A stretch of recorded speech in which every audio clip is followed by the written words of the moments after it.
जय जगन्नाथ। नमस्कार प्रिय दर्शक बंधु, मु ज्योतिषाचार्य प्रमोद परपना आपको स्वागत करुच्ची आपंकर प्रिय चैनल एस्ट्रो ब्रिलियंट चैनल। प्रिय दर्शक बंधु, जो व्यक्ति मान चैनल को देखुं सब्सक्राइब करना सब्सक्राइब करूँ, लाइक करूँ, अधिक अधिक शेयर करूँ। एवं आसतु जाना मासिक राशिफल 1 अगस्त 2024 रु 31 अगस्त 2024 मसीहा, यानी 2024 मसीह अगस्ट मासरे जो व्यक्ति जन्म जातक राशि हूँ मकर राशि, अन्यथा जन्म जातक लग्न हूँ मकर लग्न।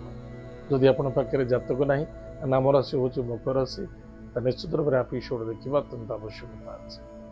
प्रिय दर्शक बंधु, आज गोटे कथा कहवाक चाहूँचे। प्राय ओडिशा रे प्राय प्रत्येक क्षेत्र में अधिक ओडिशा रे कौन ना राशि पचारे आज्ञा मोर धनुराशि अच्छी, मोर मकर राशि अच्छी, कौन मो मकर राशि अच्छी।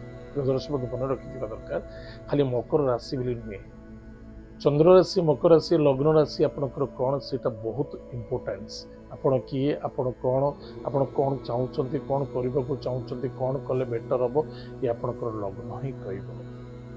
राशि से दिन स्थिर हो जाता जिते आप जन्म होते,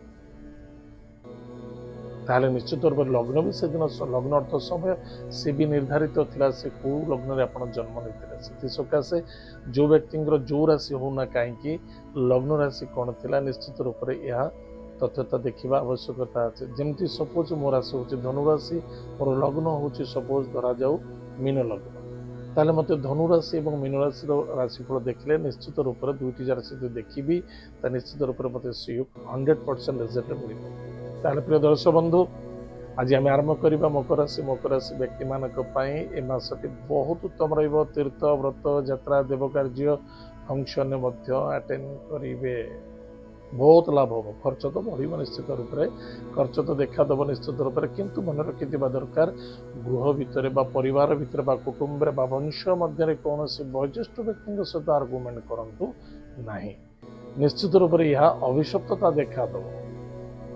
सदा सर्वदा पवित्रता आचार विचार एवं निष्ठावान हवा अत्यंत आवश्यकता अच्छे, अधिक लाभवान हे। से अर्थ विद्य मिल, कर्म सफलता देखा दब, जबरदस्त सफलता अच्छे, निसंदेहता। बस किसी व्यवहार किसी वाणी को चेंजेस कले लाभ रही, किंतु मन रखि दरकार सदमार्ग हवा दरकार, निष्ठावान हवा दरकार। अभिमान करने उचित नुहे, क्या प्रति अभिमान करवा सी मत कहीं डाकुनी, सी मत कहीं पचारूनी, दैट इज नेवर। सी पचारतु न पचारतु, do your duty, duty is God. मैं कर्म ही भगवान, मु कर्म कर चली, मो कर्तव्य कर चली, किए मत कौन कहूँ न कहूँ ध्यान न दे निज कर्म निज कर्तव्य कर चलता, निश्चित रूप से आप विजय प्राप्त। विद्यार्थी विद्या क्षेत्र में संघर्ष करने को पड़ो, अपेक्षा करने को पड़ो, धैर्यर आवश्यकता अच्छे, ताहले आप विजय प्राप्ति हे। शत्रु ठारू विजय प्राप्ति हम। केमिति शत्रु ठारू विजय प्राप्ति हम? खंडा युद्ध ना, ताले से बाणी और व्यवहार दरकार, बुद्धि एवं विद्या दरकार शत्रु मान विजय प्राप्ति होगा। चिंता चिंता बिल्कुल दूर हो, चिंता अधिक करने उचित नहीं। ऋण मुक्त देखा दूसरी, बहुत जल्दी ऋण मुक्त आप दाम्पत्य जीवन आनंद, नूतन दाम्पत्य जीवन में सुख शांति समृद्धि देखा दब एवं पति पत्नी मध्य सदा आदरता, ससुराल सपोर्ट सहयोगता आपको प्राप्ति जोग अच्छे। बा कौन लव मैटर अच्छा कहीं ना कहीं आपको सहयोग करेंगे। आप वैवाहिक जीवन में आनंद सुख एवं मित्रता मध्य यथेष्ट आनंद देखा दब, एक अन्य जन निबिड़ता देखा दब। किंतु यही समय जदि कौन द्विधा कौन असंतुष्टता क्रिएट हो निश्चित रूप से जानवे आप तरफ किसी भूल रही जाए। स्वास्थ्य स्वास्थ्य प्रति यथेष्ट ध्यान देवा आवश्यकता अच्छे। स्वास्थ्य ही संपद, पिता स्वास्थ्य प्रति ध्यान दिंतु, निजर स्वास्थ्य प्रति निजे ध्यान दिंतु एवं दूर यात्रा विदेश यात्रा भ्रमण जोग देखा जो स्थान में विजय अच्छे से कष्ट अच्छे, किसी समस्या अच्छे, स्वास्थ्य कमजोर अच्छे, तुरंत डॉक्टर इलाज करूँ, केवल अवहेला करने उचित नुहे।